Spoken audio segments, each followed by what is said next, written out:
Welcome, everybody, to the Yo Kids Sports Podcast. I'm your host, Anthony Gargano.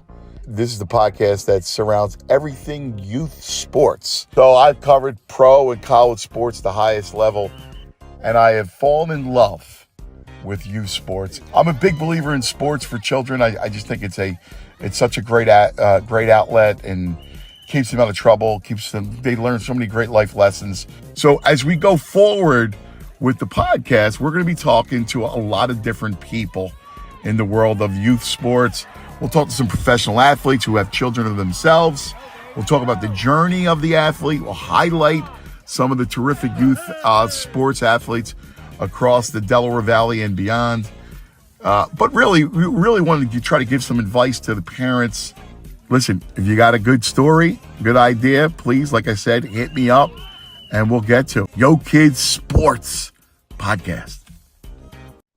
Welcome to another episode of the Yo Kids Sports Podcast. Got a fun one today, different. We usually go a lot of coaches, a lot of trainers, some story from the different athletes. Today, we're going to do a lot more health. So joining us, we're going to have Dr. Michael Cirigliano, Dr. Mike from the University of Pennsylvania, who's also a sports dad, and Andrew Haberman, who is a youth sports trainer. So we're going to talk to the guys about health.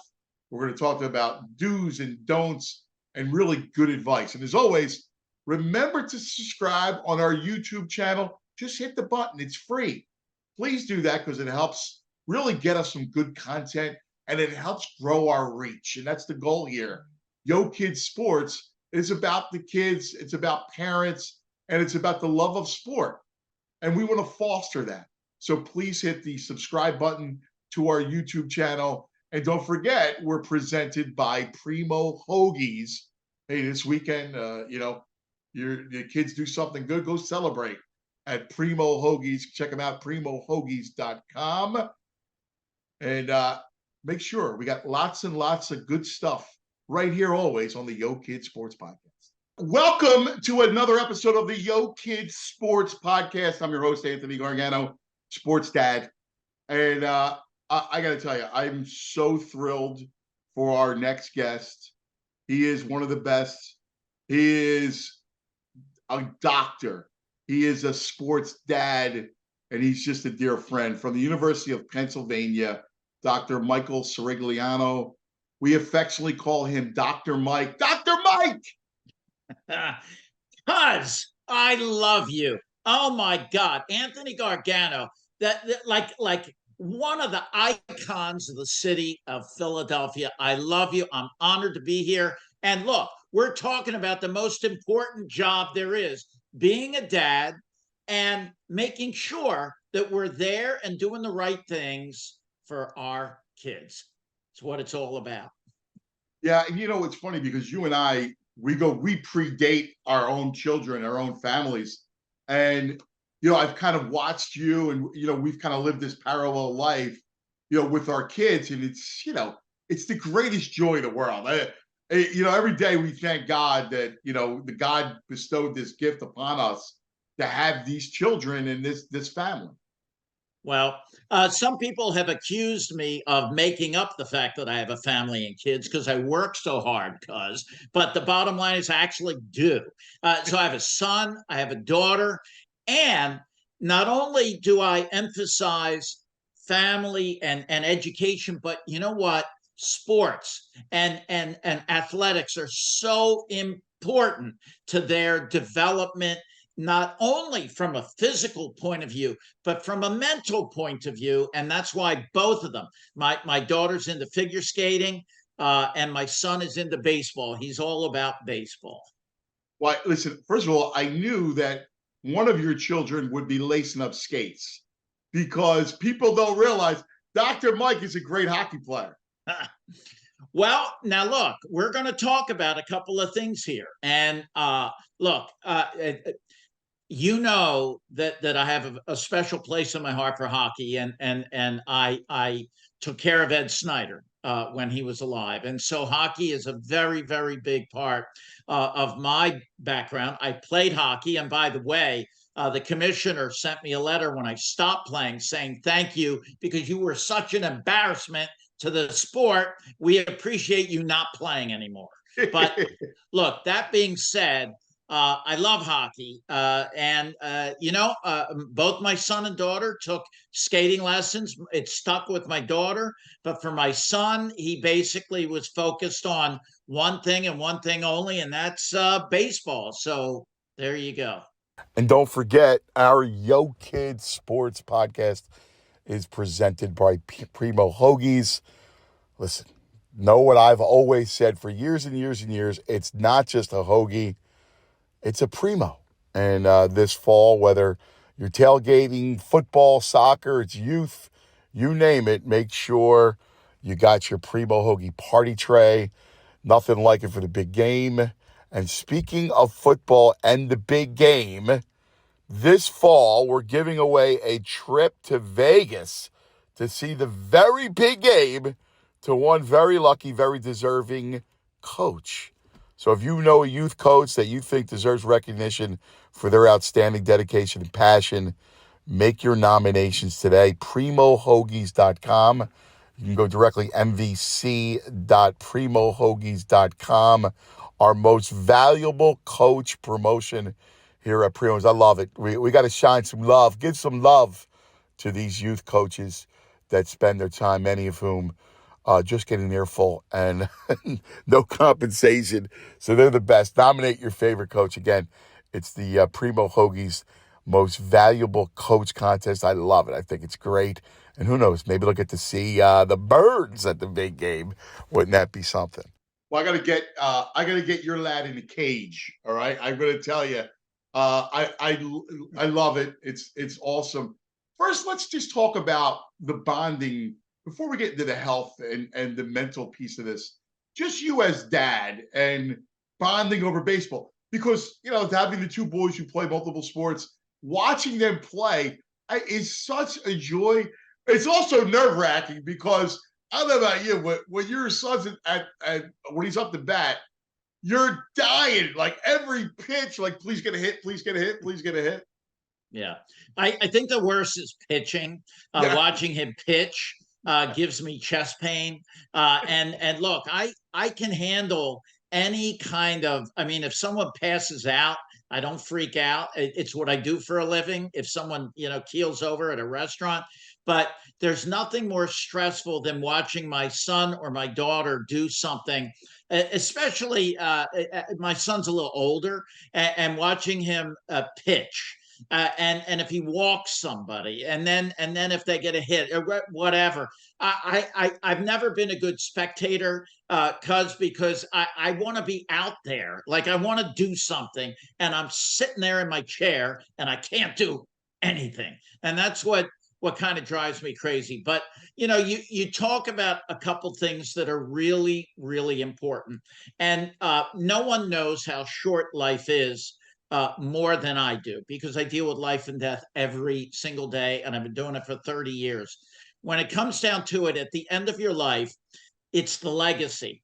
If you have children, you don't want them. The worst thing that you could have happen is, you know what?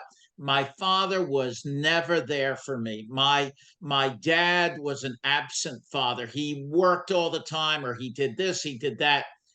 I can tell you, honestly, that there have been, maybe on one hand, the number of games that I have missed when my son played, or when my daughter had a figure skating thing. I move patients, I cancel patients, because at the end of my life, I want to make sure that they knew that I was there for them. And that's critical for every parent out there. Be there, be present in the moment. And that's critical, absolutely critical. It's such a reward, for us as parents too, because like, I always talk about this with every guest, and it's the car ride. The car ride, either to and from the game, and they're both different, right? Is such a great bonding experience. Whether good, bad, whatever it is. However, it could end at Chick-fil-A over a milkshake, or at Primos over a hoagie, right?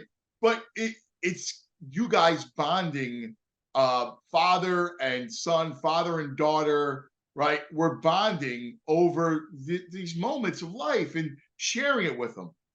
Well, and I want to say something. Look, all of us are torn in so many directions with so many things that we're doing, but it's not so much the quantity, it's the quality of interaction with your kids. And there's an author that I live by, John Kabat-Zinn. He wrote a book, numerous books, and he talks about mindfulness, being present in the moment.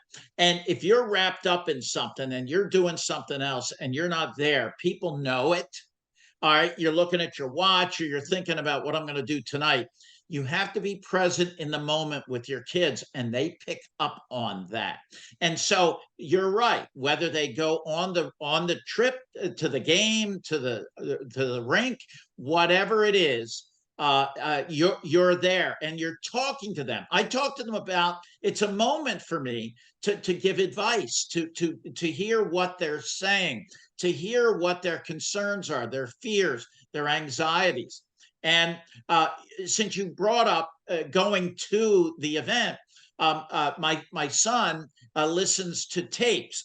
He was on a travel team, and he'll do meditation in the car while I'm driving, and he puts headphones on, and they have, you name it, and they have relaxation tapes and meditation tapes for whatever sport you're involved in. In fact, whatever position you're in. So I find that to be a very useful time, even if I'm driving. Let me know of this. I don't know of that. My son plays the travel baseball too, and I didn't even know about that. Oh yeah, they have baseball oriented relaxation tapes.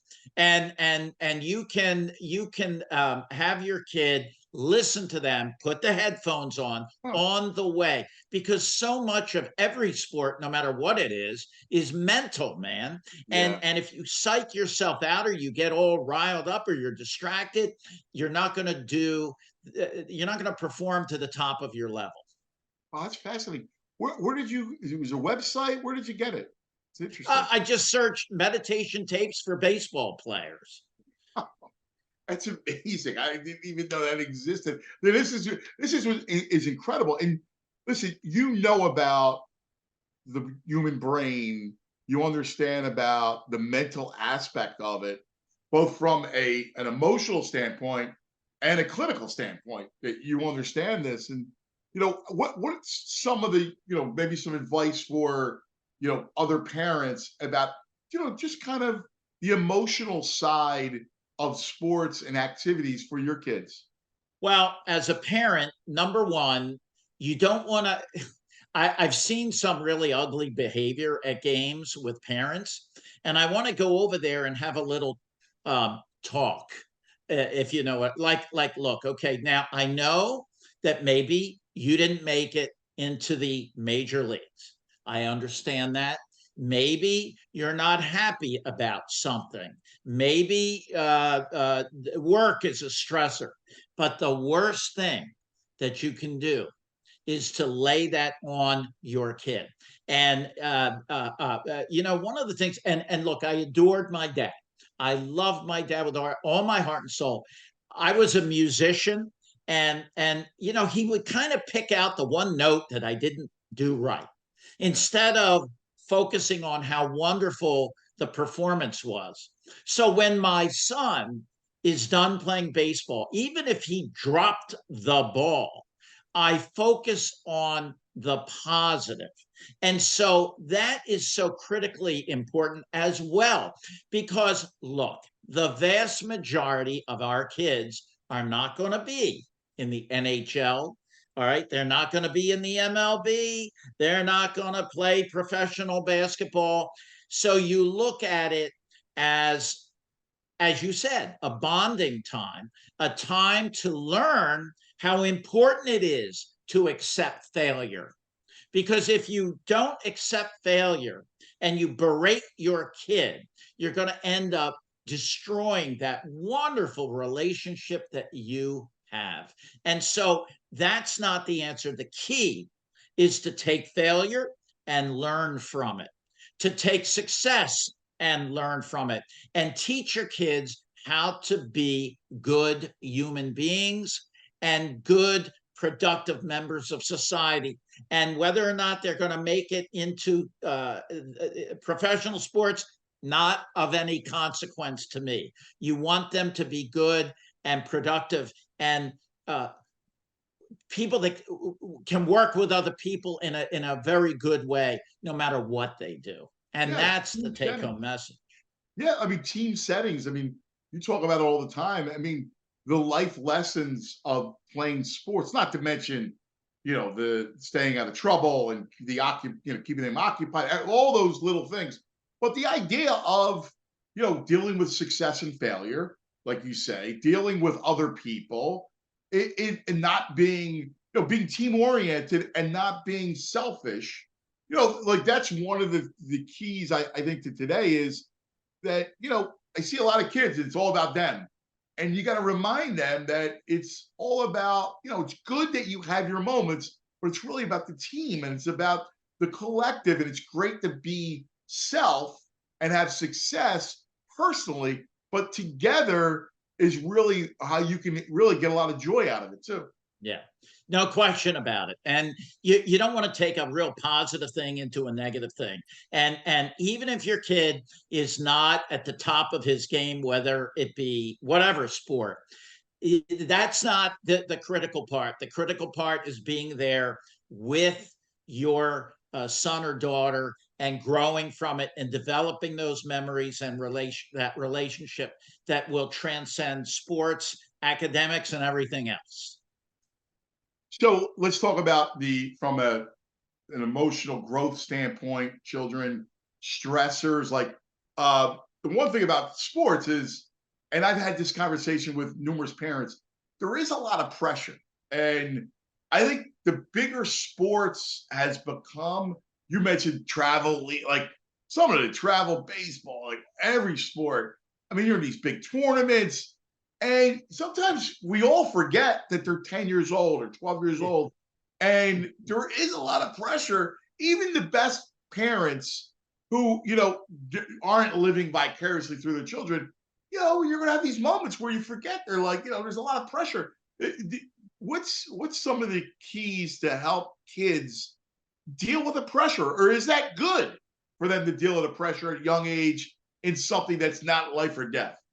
Well, I think that life is full of stress. I heard this phrase, young people want no strain living. Now, I don't know where that exists.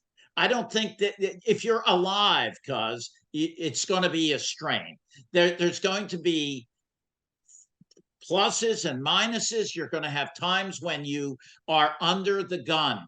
And you have to learn how to handle that in a positive way. So how do you deal with failure? How do you deal with those pressures? You rehearse them with your kids. And look, I'm not a clinical psychologist by any stretch, but you remind your kids that failure is a part of life and that no one is going to die. All right, because I deal with life and death all the time. No one is going to die if you don't win that game. All right, it's going to be hard. You're going to feel upset, especially if there was a play that you didn't make, or there was a goal that you didn't score, or there was something you could have done. But look, all you have to do is look at the professionals who are at the top and they make mistakes. And again, that's how you counsel them. And you can take that and extrapolate it to school or relationships or life in general. It's never always going to be a bowl of cherries. And I see this in college, kids that are super type A, they're perfectionists. And what happens is when they fail for the first time, if they've never been able to fail and had that support from mom and dad and parents, they end up in big trouble. And look, there have been tragedies where kids and people can't handle it to the point where they think bad thoughts and they may do bad things to themselves. We definitely don't want that. Let's cover a couple other things. And you know, Dr. Mike, you're going to be a regular because we need you to cover all this stuff. But just to examine a couple other issues, like let's look at training, and let's look at like lifting weights and training, physical training for young athletes. What's the proper age for? You hear many different stories about, you know, it's okay to lift at a certain age, or the role of puberty, you know, both, you know, boys and girls, and, you know, the idea that your bodies are growing and growth plates and you're susceptible to injury. Take us through broad strokes of, you know, how mindfulness when it comes to the training aspect of it.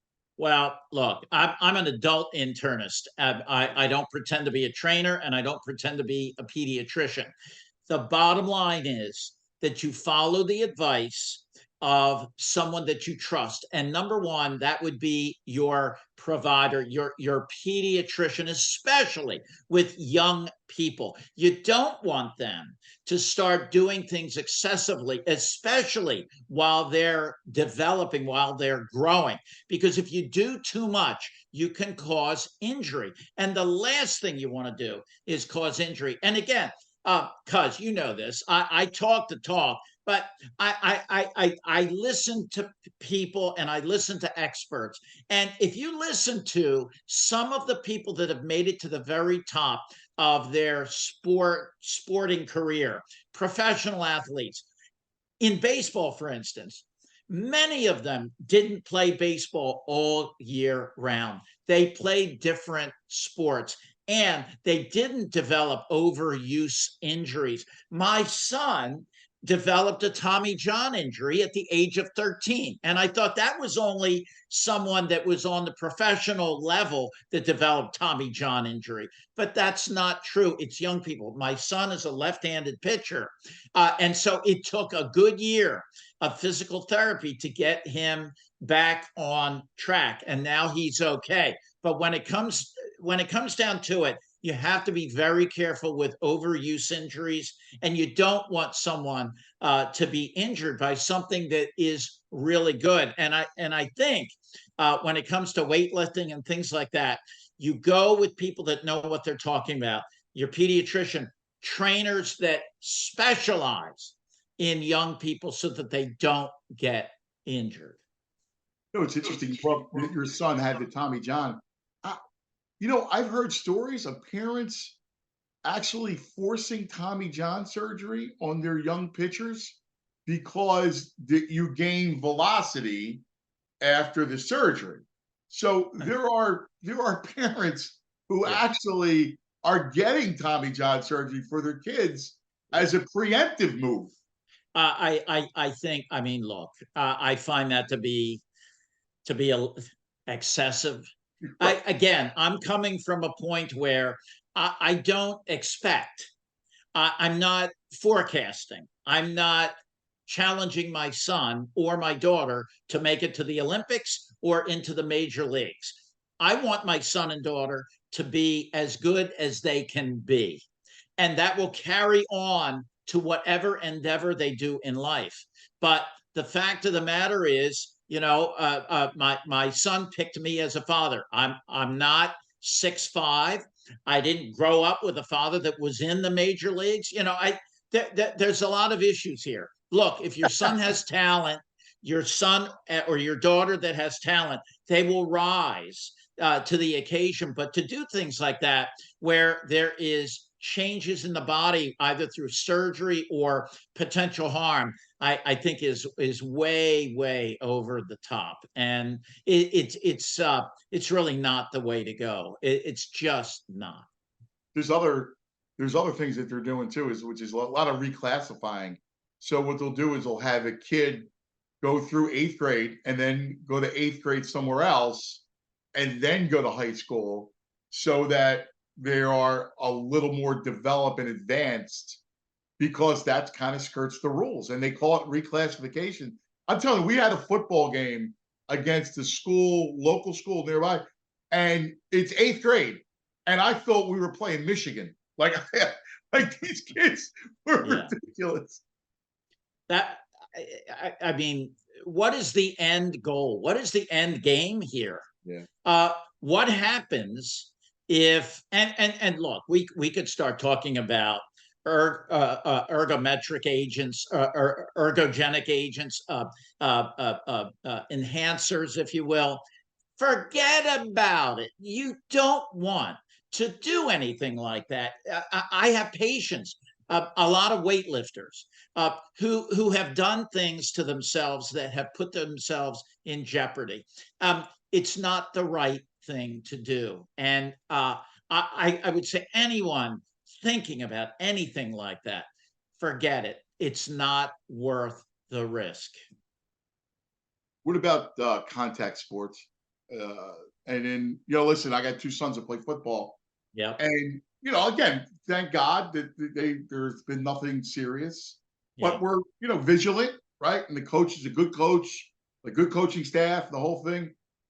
What's your opinion on football and hockey and soccer for that matter? Well, if you look at the data suggests that certain sports present a higher risk of concussion. That's what we're talking about. I mean, we can talk about neck injuries and broken bones and things like that.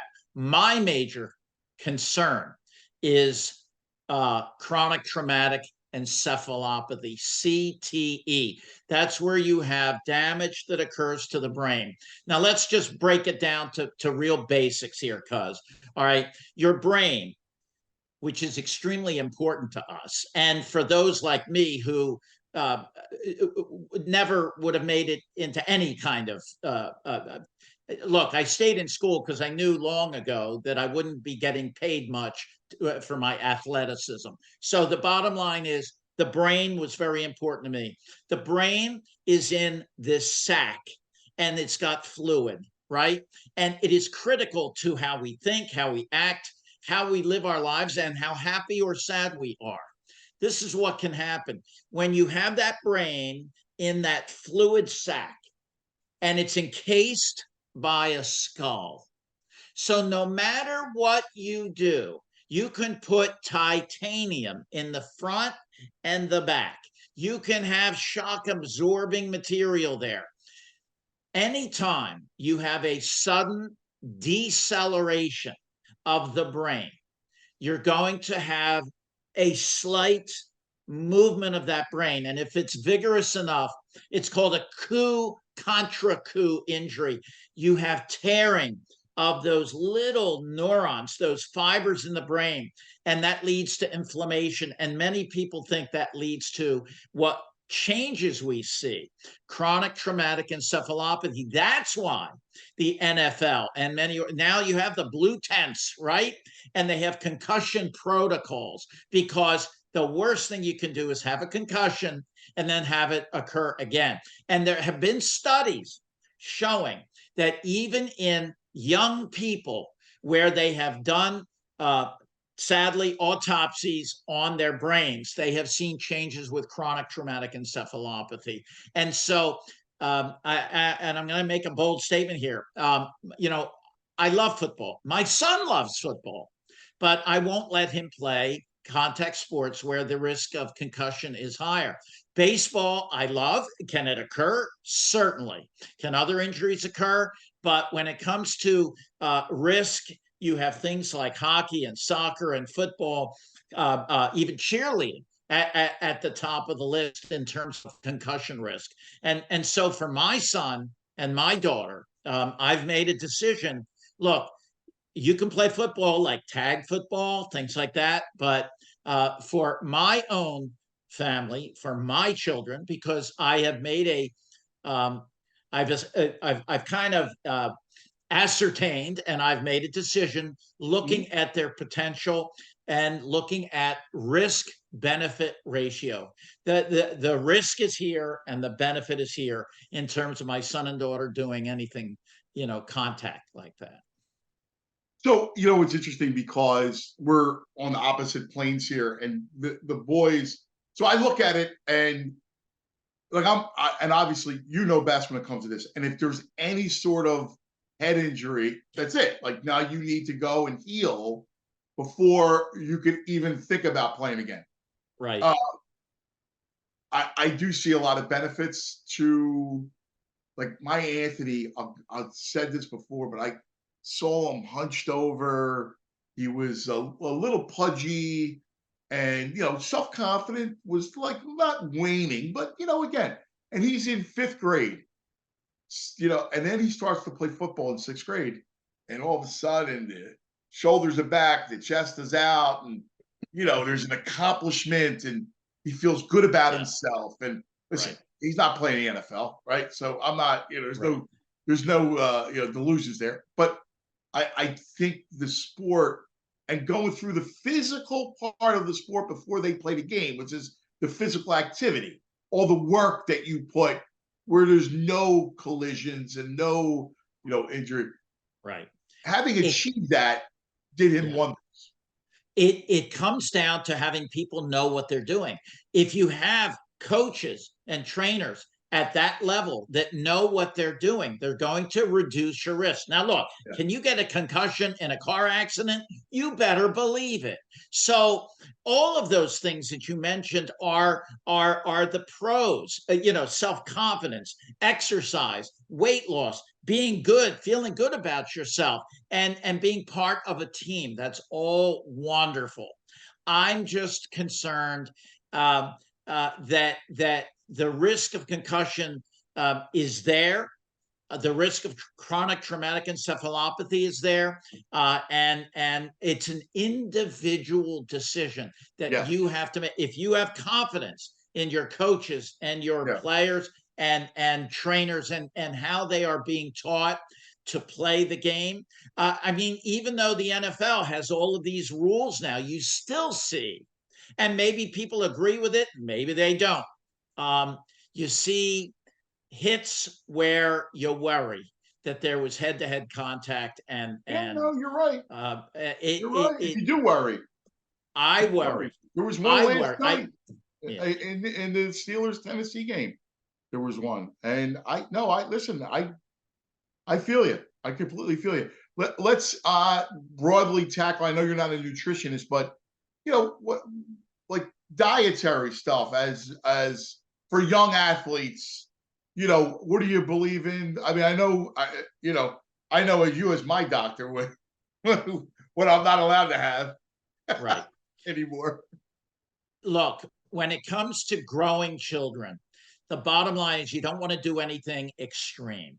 You don't want to limit certain things. It gets back to my grandfather. Everything in moderation. Look, do you want your kids not eating at a fast food restaurant every night? Absolutely. Do you want them to eat fruits and vegetables? Absolutely. But for my children anyway, they are not vegan. They're not vegetarian. They have grown up eating to the best of my wife and I's ability to eat good food, nutritional food, but not to be at a point where we are completely restrictive. I will tell you where I am restrictive, and that's soda. All right. When it comes to soda, in my family, we drink naturally flavored carbonated water. So Perrier, Hint, anything like that has no high fructose corn syrup or a lot of sugar, because that is a number one instigator and problem with childhood obesity. And childhood obesity is a nightmare. And so not only do you need to get your kids working out and being athletic, but it's the kind of food that we put in them. And so fruits and vegetables, try to find a head of broccoli in certain parts of our city. In parts of the country, you can't find it, but you can find a lot of highly processed a food that it's low in nutrition, nutritional value, but has lots of salt and lots of fat. That's the enemy. That's the enemy. Dr. Mike, last thing, and I need you back I have a million questions, but you're busy. I got to ask you, You're saving lives, man. That's what you're doing. Those moments with your son, with your daughter, all right. And I want to go back to where we began. I want you to pick out a moment with each of them through sports that really stands out to you, that you hold close to you. Yeah. So this past summer, my daughter, now I've been to 10,000 baseball games with my son. My daughter does figure skating, and she participated in a summer camp where they did a production of Nemo. My daughter was 11. Okay. I felt like it was Disney on ice for 11-year-olds. They had lights, and this was at a local ice rink. And that was a very special moment to me. And the parents were there, and it was just fabulous. It was incredible to watch.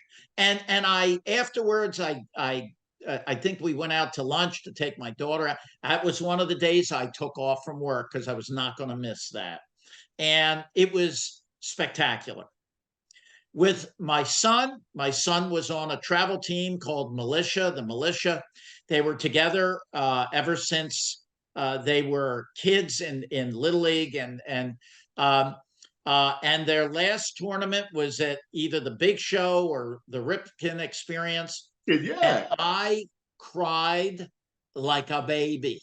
I wept because there were these coaches who were dedicated. And it taught me something because, because in high school, I was in music. I did model rockets, model airplanes. That there were hits out on me because I was that kid, the one with the calculator on my belt pocket right there, and it exposed me to the other side of what it's like to be on a baseball team. And I cried when that ended. And it was a moment of transition. And so those are the two moments that really, really, really kind of will be with me to my last breath. Those two moments. I can totally relate, man. I feel you. I think that's beautiful. You're God bless you. You're a wonderful patriarch to your family, and of course, a wonderful doctor, Dr. Mike Cirigliano, our friend, Dr. Mike. Can't wait till next time already, buddy. Cuz, Anthony, I love you, man. You're a wonderful, wonderful, amazing dad. I know your wife. I think she thinks you're okay as far as a husband. I can't, but you're a genuine part of Philadelphia. You're the man, and I'm honored to interact with you. Honored. Love you, buddy. Love you, man. Welcome to Primo. How can we help you today? One old-fashioned meatball, and make it quick, because I got practice. You got it. Coach? Congratulations, Coach! You've been nominated by your team to win 2 tickets to the big game! Wait, nominated? So I didn't win? Smile. Not yet, Coach. Most valuable Not coach. yet. Smile, Not coach. yet. Smile. Come on, smile. Smile Coach. for the Cowboys, Smile. coach. You got to be kidding me. Smile, coach. All right, so we really wanted to get involved in the physical aspect, health aspect of youth sports. And so I love this. We have a terrific trainer. He's been at it for a long time. He has the Physical Development Center in Warminster in Bucks County. He trains athletes from 50 different universities. He does high school, predominantly high school athletes, prepares them for college. Andrew Haberman. Andrew, how are you? Good, man. Thanks for having me on. I appreciate it. I'm fascinated by the world because I'm a parent, I'm a sports dad. All right. When I was doing it, it was like prehistoric ages, and I mean, it's grinding free weights, right, and shrugs and rudimentary. right? Like training is so much more involved. There's so much more to it. And then when we talk about kids and, when to start lifting weights and quick twitch training and training for different sports, Andrew, like right now, it's all a blur.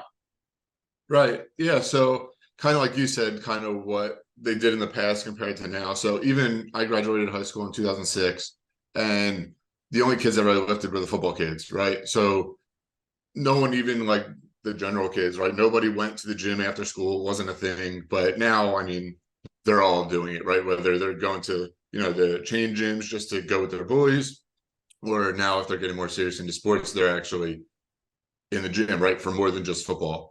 So like you said, back in the day, like the football training, right? Squats, deadlifts, bench press, those were the three things everybody did every time you stepped in the gym. Well, it's a lot different now, right? Like baseball guys are throwing all the time. We got to watch for their shoulders, swimmers, volleyball players, right? Tennis players, anyone that's overhead. We really got to pay attention to their shoulders. We can't be crushing bench press every time they hit the gym. And same thing in terms of like the squat and the deadlift, like we do that stuff, but sports for the most part happen on one foot, right?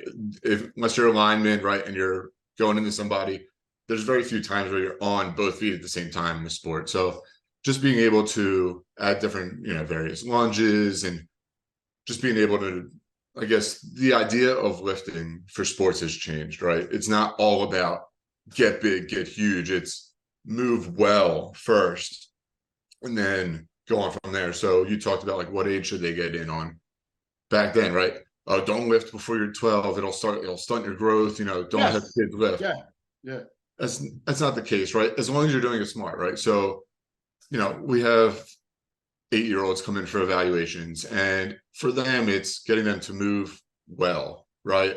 We're not seeing how much they can lift. It's in an evaluation, we're usually doing like a 10-yard dash, a side-to-side speed test, how high they jump, how far they jump, like basic athletic movements that we can test down the road, because an 8-year-old should not be doing sport-specific lifting yet, right? Make them an athlete, get them fast, get them moving well, so that when they get to that age, they're doing it correctly with good form and that whole injury prevention thing as they kind of go down the road. Because I'm sure once a kid gets into a sport, it's for some kids year round, right? So yeah, most is the way to keep them healthy, right, as they go. Which it's funny, we just had on a wonderful doctor, Dr. Mike Cirigliano from the University of Pennsylvania, and we had this conversation about overuse. And like, my kid, I have two boys, they both play, multiple sports. The one plays baseball, and because you train a lot of baseball players about throwing and overuse. And and Dr. Mike's son had Tommy John because of overuse. And this is not a preemptive Tommy John. He would never do that. This was legitimate wear and tear. And when you talk about that age, I mean, that's a scary piece of it, isn't it, Andrew? Yeah, and it's crazy because we used to we still do see plenty of like knee injuries in female athletes, because just kind of the way they're built, and they're not doing usually the strength training, because that's another myth we have to get away from. Girls shouldn't be lifting. I still deal with coaches who, girls shouldn't be deadlifting, we'll do arm stuff. And I'm like, well, no, that's how you're going to get hurt. And, then you're going to be mad that your girls are missing time. But either way, so now what we're seeing is a lot of younger kids are having that Tommy John and shoulder injuries and elbow injuries, because now they're throwing curveballs, earlier. And they're playing baseball for 8 months of the year. So the biggest thing I have to combat with my baseball guys is like the last week or so, fall ball just ended. So all their off season is just starting now. So I'll see them hopefully 3-4 times a week from now until the end of February, when school ball starts. Very few of them will continue after that. So then they'll do 3 months of spring ball for school. Then they'll have their summer team. Then they'll have their fall team. And I won't see them again until September, October, November. Well, that's a lot of baseball being played where it's a lot of strain on different body parts, the repetitive swinging on one side, throwing from one side. And if they're in the gym, we can kind of work on that, right? We can do med balls from the opposite side just to compensate a little bit and, build up that other side, so that we can kind of try to prevent those overuse injuries. But it happens, for every sport as well, not just baseball. So give us, let's, and I have a million questions for you. Let's stick with baseball for a second and give us some sort of training for, maybe we got a lot of baseball people who listen, who watch this podcast, and give them a tip or two on, what they maybe should be doing. Because look, you're right. We had our last tournament over the weekend, and now it's it's going to be all about winter training and basketball and the end of football season. Right. So I was going to say we'll get to the multiple sport thing in a little while, but that's a whole nother topic. But yeah, and really, like I said, it's going to be based on age, right? So the younger guys that are coming in that I haven't seen in a little while, or it's their first time coming into the gym, I need to see how they move, right? It's working on some of their imbalances, getting them to move, right? And of course, especially if they're 15 and their friends who have been in the gym for the last 6 months are, lifting a good amount, they're going to want to do that. But just important to remind, look, you'll get there, give it a little while. Like, if you jump right to what they're doing, you're going to end up missing more time, and that's not what we want. So, say someone's coming in, for the most part, we're going to focus on different forms of lunges. Just whether you're running, throwing, hitting, you pretty much always end up in a lunge position, right? So you need to be able to stable and strong in that position. So we're working a lot of lunges. We will do upper body. A lot of the bench press stuff we do is going to be with dumbbells, just because we're not out here, so it's a little bit easier on their shoulders. We do deadlift. They will squat, but we will focus more on the lunging and stuff than the squatting. But we will throw it in because they need to know how to do it. And pretty much it's just, now that it's the start of the off season, they're doing more high rep, low weight stuff, right? So the weight's not getting too heavy. We're learning how to teaching our body to move correctly. And then kind of we're building that muscle as the off season goes on, the reps will go down, the weights will go up. And now they're making that muscle that they just built, we're making that muscle strong, right? So now, right before the season, the 2 weeks, 3 weeks right before the season, everything becomes explosive. Move that weight as fast as you can. So again, the weight's going to go down a little bit because if it's too heavy, you can't move it fast, right? So it's getting back into that sport speed. So then there's also that's just the strength side of it. Then it's the conditioning side, right? So baseball players, even football players to an extent, don't have to be super conditioned throughout their whole offseason, because it's, speed burst and then they get the rest. Speed burst and then they get the rest. Be explosive and then you get that rest period. Soccer, basketball, field hockey, stuff like that. That's when we have to make sure that they're conditioned, because they're going to the preseason. And it's constant movement. Right. Yeah. So I mean, the thing is the quick twitch stuff too. I see this at a young age, where you get a kid who's 10, 11, 12, and they, because they're children and their development, it's a good time to learn that quick twitch that helps them in sports like baseball and football, that sort of thing.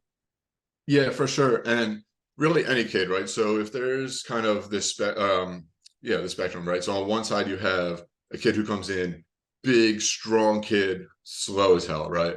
Then you have this other kid comes in real wiry. We've all seen them fat, lightning fast, right? We want to get them as close to that middle as possible, right? We want them strong, but moving quick. We don't want this kid to lose his quickness, but we need to get him stronger so that he can drive into the ground with his legs, depending on, what position he is, drive into somebody if they're alignment. So it is that side of it.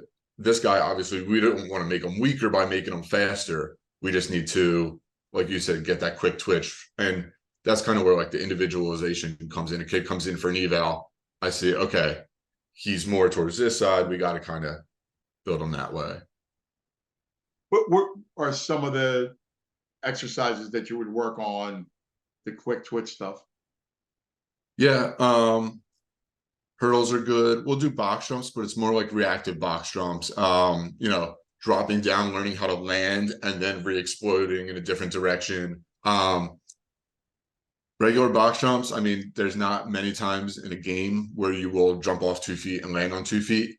yes, it does help with certain hip mechanics and getting that hip extended under. But a lot of times, like you're saying, for the quick twitch, it's land and go, or jump, land and go, or a combination of, make it interesting for the younger ones.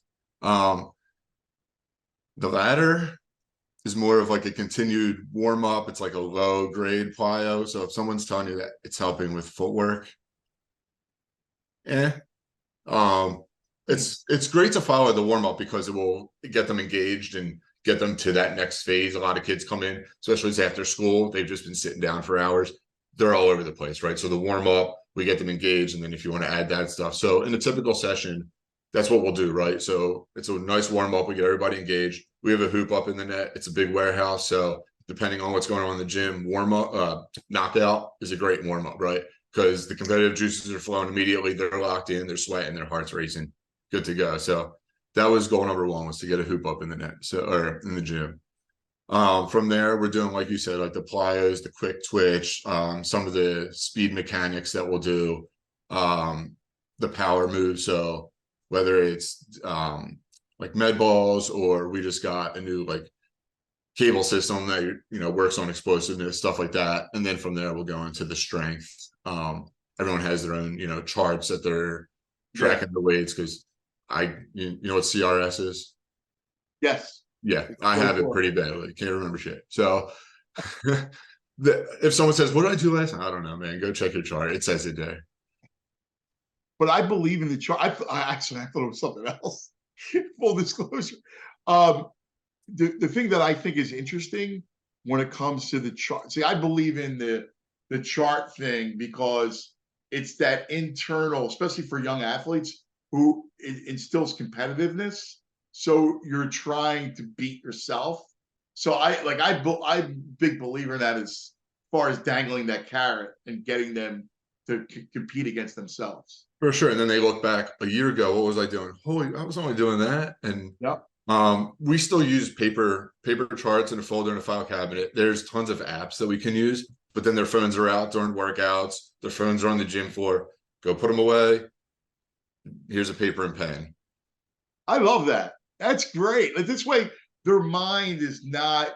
They're you know how it is. Like, if it's there, you're going to be distracted by it. It's going to be taught. Oh, let me just see, and it's a temptation, and you take away the temptation. Here's the pen. Here's the paper. No Snapchat notifications on a folder with pen. That's awesome. That's all. I love it. So, what about multiple sports? Let's talk about that. I was telling you, I have two kids. I have one just got done baseball. They both play football, and they'll both play basketball. Yeah, and that works, especially if football is their main sport, just because the worst thing to see is a kid who's getting ready for baseball season in his last game of basketball season and breaks his hand and has to miss his senior year. But of course, we want multiple sports, right? We want kids to be athletes. We just talked about the overuse injury. So we want them to be moving in all different directions, doing different movements. I actually just had this conversation with my wife, just kind of seeing this, and my kids too. He just started soccer, right? So I'm already like, well, what are we going to do 10 years or so?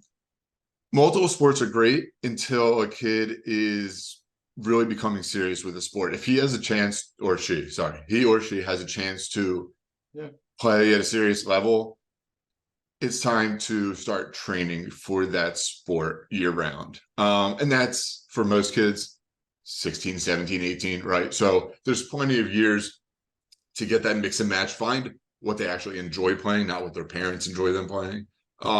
And that's for parents too, right? Listen to your kids. Listen, you're around them all day. You know them. They probably tell you stuff more than they would tell their parents. Yeah. So when I started doing this and working with athletes, I was like 26, 27, and they were, some of them were 17, 18. So I was kind of like the older brother, older cousin. So yeah, I didn't hear what they were telling their friends, but I definitely heard more than their parents heard. Now I'm 35 and I'm the old guy in the gym, but it's fine. Yeah, so the hardest thing as a strength coach that I fight is kids who, they're coming for example, right? We'll use baseball again. They're coming out of baseball. Now I have kids at the start of their off season, and some of them are like, all right, well, I start baseball or basketball next week. I'm like, all right, well, what's your basketball schedule look like? Same as baseball for school, like 4 days a week after school. And I'm like, when are you getting? And these are kids who are committed to schools already for baseball.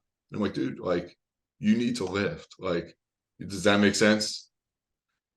Makes perfect sense. It's interesting. So, I mean, as younger kids, we want them doing everything, but the right, but if you're committed, if you're going to Clemson, if you're going to Clemson to play baseball, you got to prepare for baseball. You can't be playing basketball.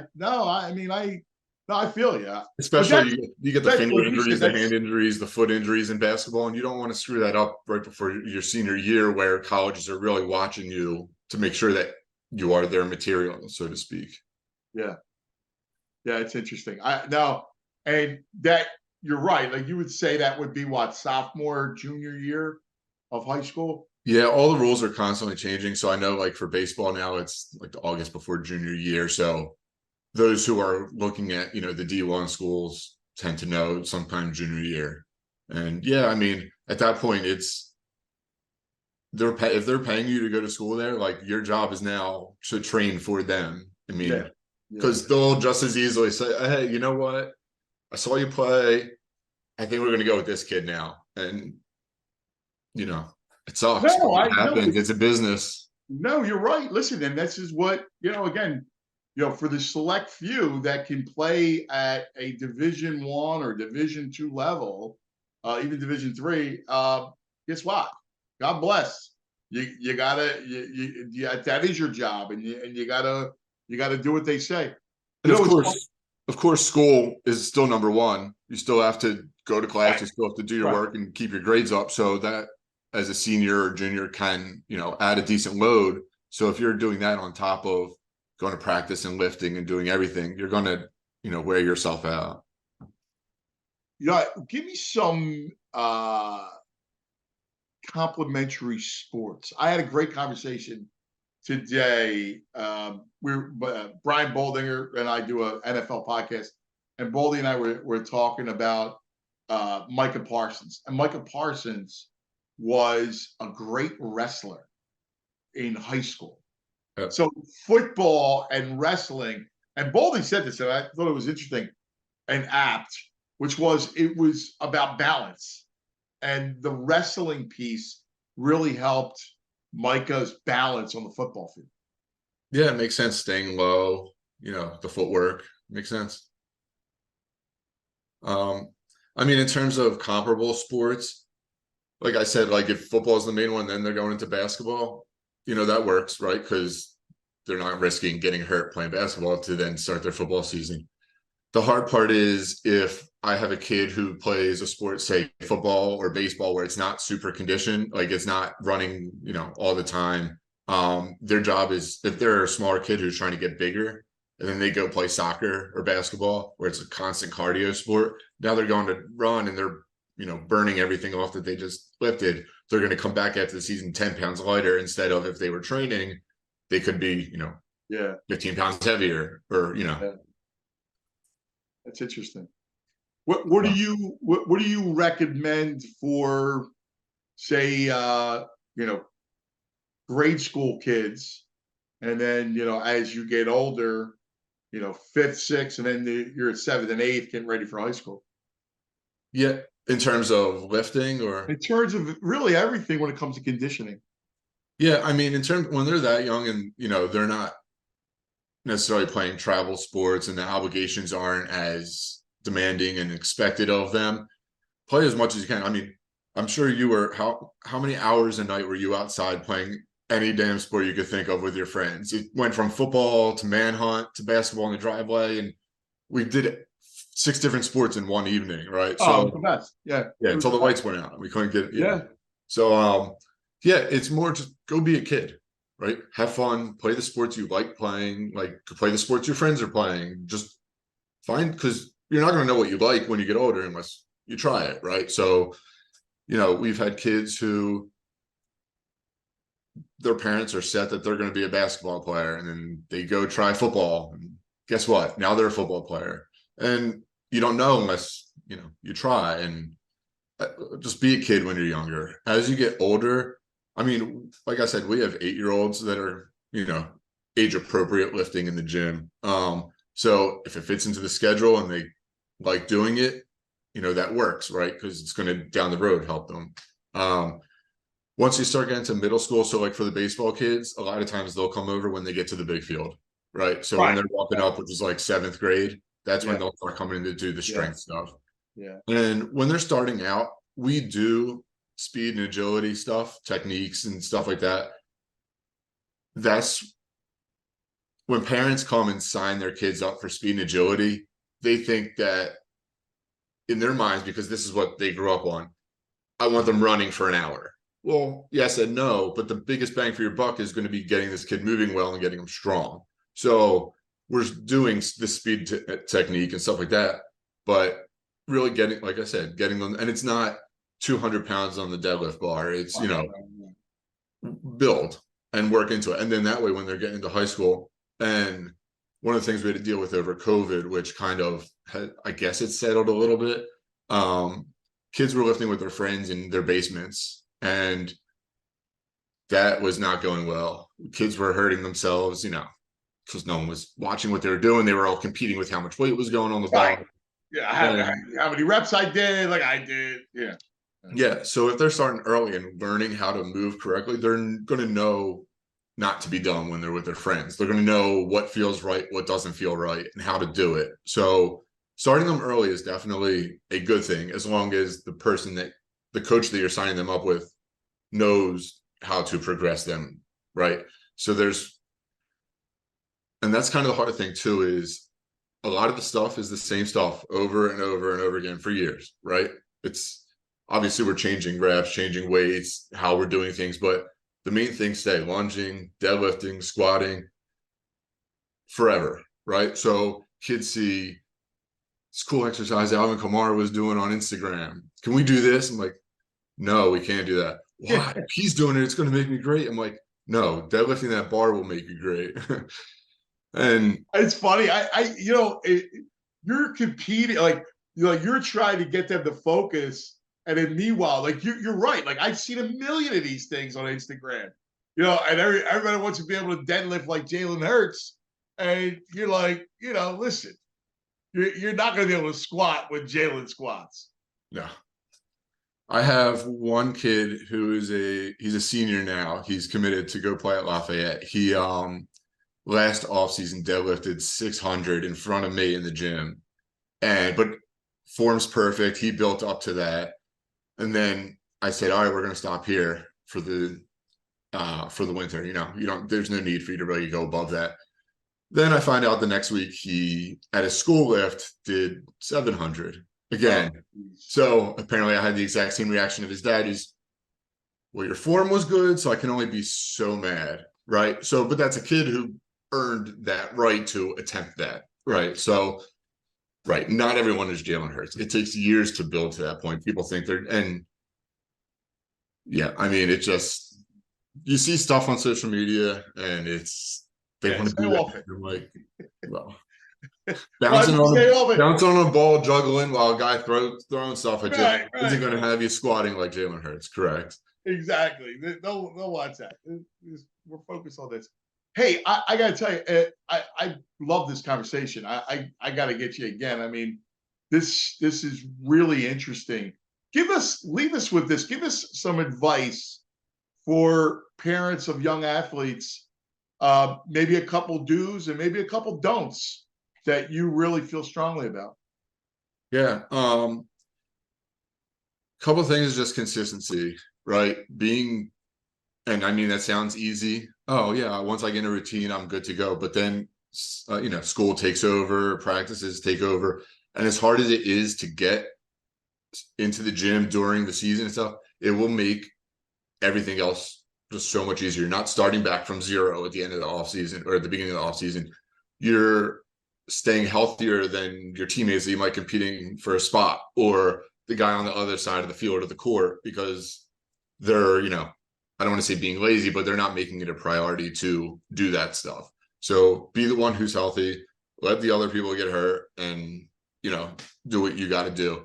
And look, that's especially for the younger kids, right? In middle school, that's a low-hanging fruit that many other kids aren't doing yet.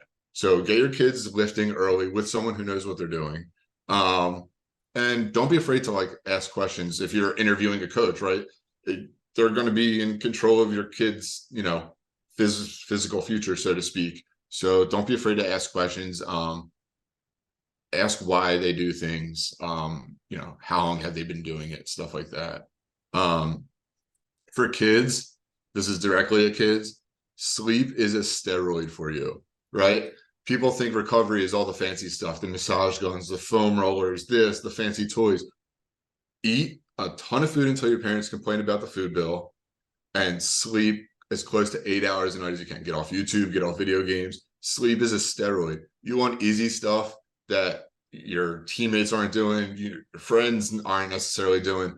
It will give you such a leg up on the competition, especially as you get into that high school, and you're already growing and know how to do the gym and your friends are just getting into that. Sleep and food is your number one recovery. And then really just, I think that's really it. I got to tell you, I love that. I love the message, man. Sleep and food. Listen, that's the way God made it, man. Sleep and food. I think you're right. Yeah, the hardest thing as a strength coach that I fight is the fact that when I say consistency, yeah, we want you, and yes, it benefits me as a gym owner for you to be in there constantly, but for me, I want to see the kids succeed, right? And I know the best way for them to succeed is to be doing things consistently. The hardest thing I fight as a strength coach is all these other skills coaches, right? So I have, baseball has their hitting and throwing and pitching coach. Basketball has their shooting coach. Field hockey has goalie coaches. Soccer has goalie. So there's all these different things that, I can't come in. I have to go do this. Okay, well, it's, you have to prioritize what is going to give you the biggest leg up on your competition. And the stuff that we kind of talked about today is definitely, I'm not saying don't do that stuff, because clearly you have to have the skills to do it. But if you're slow and weak, it's going to be hard to make a team. Andrew, I love it. Andrew Haberman, Physical Development Center in Warminster, Bucks County, Pennsylvania. Andrew, what's your website, just so people want to check it out? Yeah, physicaldevelopmentcenter.com. On Instagram, it's PDC Strong. You can check out what our athletes are doing, who's committing. If you want some ideas on what to do yourself. That's awesome, man. Great stuff, man. Great advice, brother. Yeah, I know it's a drive for you, but if you ever want to bring the boys over to check it out, it's a bit of a I believe me, I was already thinking about it. Yeah. Listen, good luck to you, and we'll definitely get you again, because very good advice for our young athletes. I say we could talk for days, so let me know. You got it, brother. You got it. Hey, guys, here at Yo Kid Sports, for Brendan Petrilli and myself, Anthony Gargano, I just want to thank you for hanging on our channel. We love it. All right. We love doing this content. Just do us a solid and hit the subscribe button, because the more people that we can reach, that we can amplify this thing, the better guests, the more content that we can produce. So do us a solid, hit the subscribe, tell your friends, your families, your coaches, get everybody subscribed, because chances are here at Yo Kid Sports, we're going to be talking about your kid or your coach. It's a lot of fun. Hang with us.